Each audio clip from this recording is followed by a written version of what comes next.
Olá, boa noite, tudo bem? Claro que está bem, estamos lendo a palavra de Deus, isso é muito, muito, muito bom.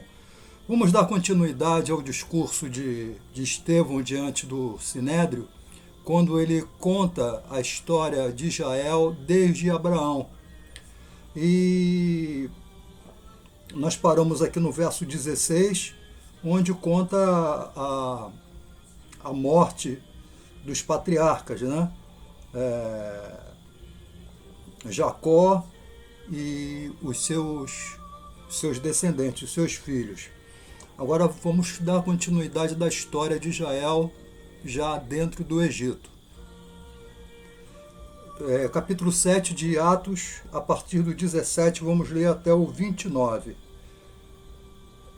Como, porém, se aproximasse o tempo da promessa que Deus jurou a Abraão, o povo cresceu e se multiplicou no Egito, até que se levantou ali outro rei, que não conhecia José.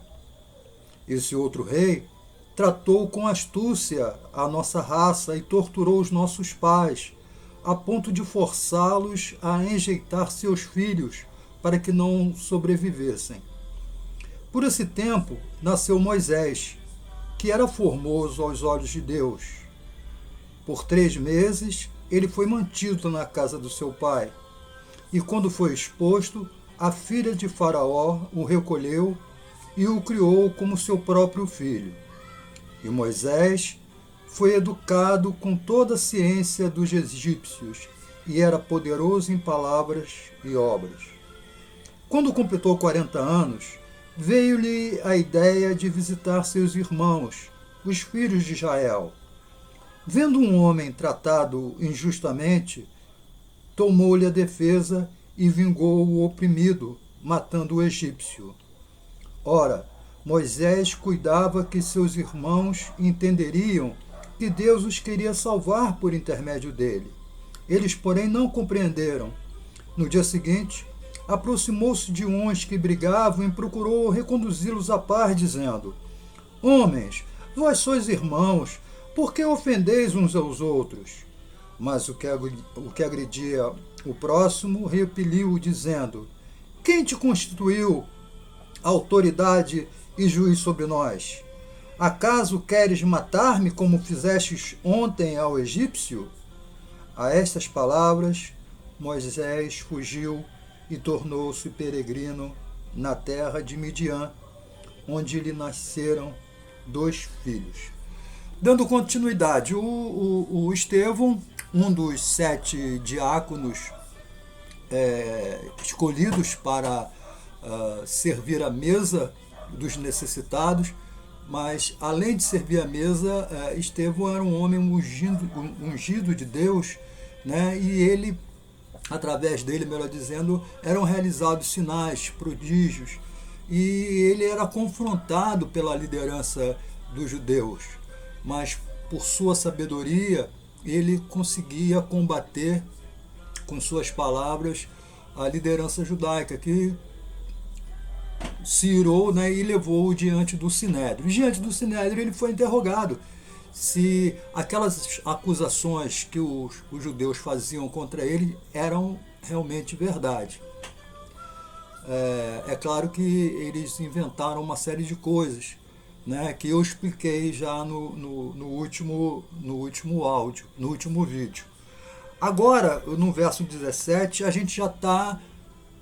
Porque Estevão fez um resumo, é claro que ele não detalhou toda a história. Agora, no verso 17, ele já está falando do povo de Israel já dentro do Egito.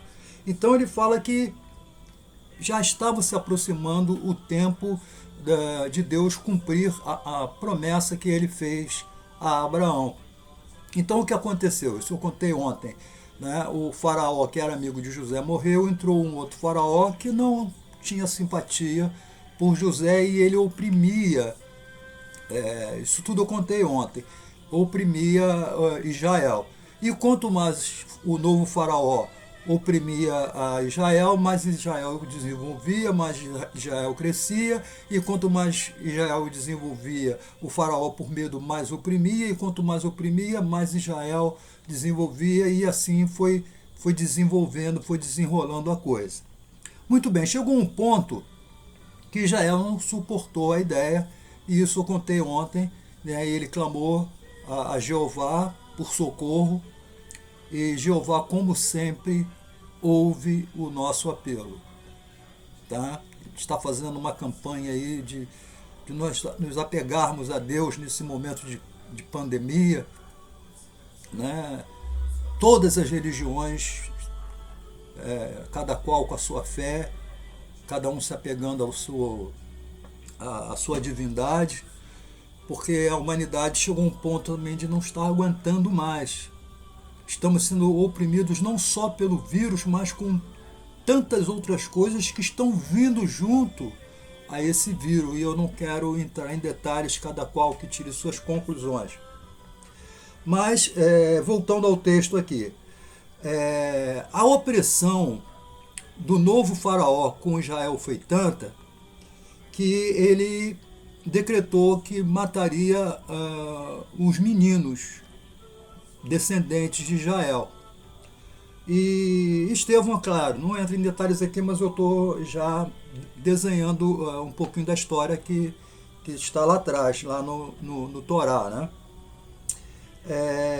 A mãe de Moisés escondeu Moisés durante um bom tempo, né? E diz o texto que foi durante 3 meses ela conseguiu o esconder. Chegou ao ponto que ela não estava mais conseguindo, porque a guarda estava invadindo todas as casas de Israel, procurando os meninos varões, né? Então, diz a história que ela colocou o menino num cesto e colocou o menino no rio. Você que é mãe, você pode se colocar no lugar dessa mulher, pegar o seu bebê, o seu filhinho, colocar dentro de um cesto e largar esse cesto rio abaixo, né? Vamos dizer assim, ao destino. Talvez ela tivesse fé, né? O texto não diz isso, talvez ela tivesse fé que Jeová ia dar um jeito, talvez tenha sido meramente um desespero de salvar o filho de ser morto, mas ela pega o bebê e coloca dentro de um cesto e larga esse cesto rio abaixo. Mesmo nós homens, nós podemos imaginar a dor desta mulher ao se separar do seu bebê. Mas, por um outro lado, Deus estava olhando lá de cima e pensando o seguinte: estou preparando o meu filho para ser líder do meu povo. Parece contraditório, né? Enquanto a mãe abandona o filho no cesto, no rio abaixo, Deus de cima, contemplando, diz: eu estou preparando o meu filho para ser líder. Deus, lá no livro de Isaías, disse o seguinte, capítulo 55, diz assim: os meus caminhos são diferentes dos seus caminhos, os meus valores são mais altos do que os vossos valores. O que Deus está dizendo lá em Isaías 55? Os meus valores são diferentes dos seus valores. Muitos de nós queremos comparar os nossos valores com os valores de Deus. E isso é uma atitude absurda, absurda. Conforme essa passagem que nós estamos falando aqui, o valor de um pecador é um valor corrompido. A Bíblia diz que o coração do homem é corrupto, é enganoso. Como Deus pode ter um coração compatível com isso? Mas o que Deus tem por nós, que possuímos um coração corrompido, é misericórdia. Ele promete para a gente que vai tirar esse coração duro, esse coração de pedra, e vai colocar um novo coração, um coração de carne. E ele ainda diz mais, que vai colocar nesse coração as leis dele. Está lá em Ezequiel capítulo 36. E alguns dizem que Deus não bate na porta e não arromba. Da onde tiraram isso, Deus? Deus é poderoso, é soberano, ele faz o que ele quer, do jeito que ele quer, e ninguém tem nada com isso, diria Paulo. Então ele diz que arranca o coração velho e bota um coração novo, e coloca nesse coração novo as leis dele, Ezequiel 36, para quem quiser ler. Os valores de Deus são tão diferentes que enquanto a mãe sofria com o coração arrebentado por estar botando o filho dela num rio, uma criança, um bebê, abandonando a sorte, vamos dizer assim, Deus do alto diria, sorrindo, estou preparando meu filho para ser líder. E foi justamente isso que ele fez. Rio abaixo ele colocou a princesa recolhe o bebê, leva o bebê para dentro do palácio. E esse bebê é tratado, é educado como se fora um príncipe. A mesma criação, o mesmo preparo, a mesma cultura que um príncipe egípcio receberia ou recebia, Moisés recebeu também. Então foi a forma que Deus escolheu para preparar Moisés para ser líder do povo dele. Ah, Deus poderia ter escolhido outra forma? Poderia, claro. Claro que Deus poderia ter escolhido dessa forma. Mas ele escolheu essa. Você vai discutir com ele? Vai discutir com Deus? Deus, não faz desse jeito não, vamos fazer de outro jeito. Quando eu era criança, meu pai me contou uma história chamada O Reformador do Mundo. Essa história é importante, eu não vou contá-la aqui não. Se alguém quiser, meu telefone está aberto, você pode ligar para mim que eu te conto essa história. De um homem que queria reformar o mundo, um homem que botava defeito nas coisas que Deus fez.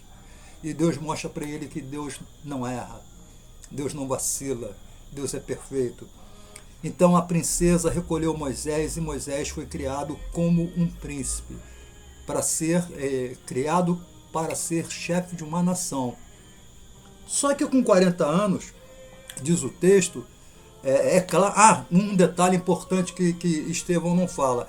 Quem vai cuidar de Moisés, criança ainda lá no Egito, olha só como é que Deus trabalha. Foi a própria mãe de Moisés que foi contratada pela princesa para ser uma ama seca de Moisés, né? Não sei se é uma seca, porque eu não sei se ela amamentou Moisés, mas que ela cuidou de Moisés, né? Uma babá, uma aia, né? uma babysitter, como diríamos nos tempos de hoje. Alguém para cuidar de Moisés, e ela instruiu Moisés. E nessa instrução que ela deu a Moisés, ela diz para Moisés da origem dele, que ele era hebreu. Então Moisés passa a ter uma afeição, um carinho, um amor pelo seu povo. E certa vez ele vê alguém do seu povo sendo agredido pelo egípcio. E ele vai tomar partido do homem hebreu e mata o egípcio. Mas como os caminhos de Deus são diferentes dos nossos caminhos, numa outra situação, Moisés vê dois homens hebreus em discussão, em briga, e um maltratando o outro. Ele vê aquilo e se dói pela injustiça e intervém na história tentando apaziguar os dois hebreus que estavam naquele atrito. Até que o que agredia falou para ele: que você está se metendo aqui nessa confusão? O que você tem com isso? Você é egípcio, você não tem nada a ver com a gente aqui, né? Foi o que aquele homem falou para Moisés. E ainda falou assim: será que você me mataria assim como você matou o egípcio? Aí Moisés cai na história, né, que aquele assassinato, né, que ele cometeu não ficou oculto. Então ele resolve se evadir. Ele foge do Egito e vai para a terra de Midian, diz o texto. E lá em Midian ele conhece uma mulher e lá ele tem 2 filhos. Deus conduzindo a história. 2 filhos Deus deu a Moisés na terra de Midian. E por hoje a gente vai parar, tá? Meu celular está aberto, são 39645836, meu nome é Orlando Brasil. Meu telefone, você pode dizer que discorda, pode concordar. Se tiver alguma dúvida, você pode perguntar. Pode me convidar para ir na sua casa também, tomar uma aguinha lá. A gente ler Bíblia juntos, orar juntos, conversar um pouquinho. Tá bom? Seja de qualquer religião. Eu não tenho problema com religião de ninguém. Tá? Seja você qual for. Se nós formos orar, se nós formos ler a Bíblia, eu vou te respeitar. Seja a fé que você tenha, tá bom? A gente vai conversar, porque religião, toda qualquer religião prega o amor, né?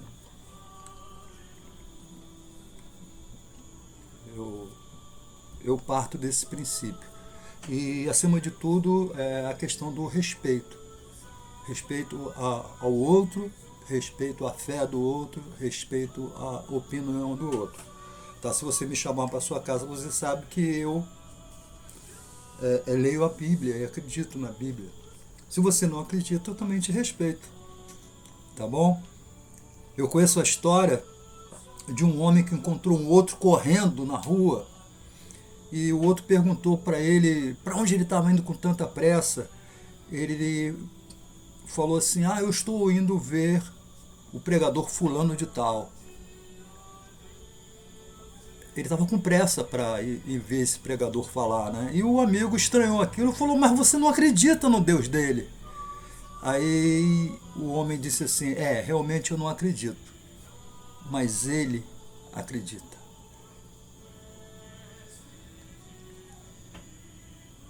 Quem tem ouvidos para ouvir, ouça. Pessoal, dia 25, quarta-feira, né? Quarta-feira, dia 25, o presbítero Marlon, da Igreja Presbiteriana Central, estará aqui neste canal, quarta-feira, falando sobre relacionamento conjugal e os planos de Deus para o casamento. Você não pode perder.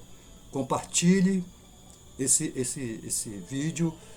Se inscreva, se você não se inscreveu ainda, é de graça. Embaixo aqui da tela tem uma plaquinha vermelha escrito inscreva. Se você clica ali, aí muda de vermelhinho para cinza, é escrito assim, inscrito, aí você já está inscrito. Ou então tem um dedinho para cima assim, aí você clica ali, aquilo ali é o like, né? É sinal que você gostou. Se quiser apertar o dedinho para baixo, que é o dislike, você pode apertar também se você não gostou. Fique livre, tá bom? Mas o importante é que você compartilhe, você anote, leia a Bíblia, anote. Pode ligar para mim, qualquer dúvida que você tenha, tá bom? Qualquer esclarecimento, eu estou aqui justamente para isso. Tenha uma ótima noite, que Deus abençoe você, abençoe a mim, e que esse susto, esse grande susto, que na realidade nós entendemos que é Deus chamando a atenção do seu povo. Entendemos que esse castigo aí é uma forma de Deus falar assim: vocês estão me esquecendo e eu sou poderoso. Até o vírus me obedece, tudo me obedece, até o vírus. Vou dizer uma coisa para vocês, você acredite ou não, tudo obedece a Deus. Não tem ninguém, vou repetir, ninguém que não obedeça a Deus. Não existe ser nenhum nesse mundo e no outro mundo também que não obedeça a Deus. Não existe nenhum ente que sequer chegue perto de Deus, seja anjo ou o que for. Deus é soberano, é o Todo-Poderoso, é o único, onipotente, onipresente e onisciente. A Ele toda a glória, todo o louvor. Amém. Uma boa noite. Até amanhã não. Até segunda-feira, se Deus quiser.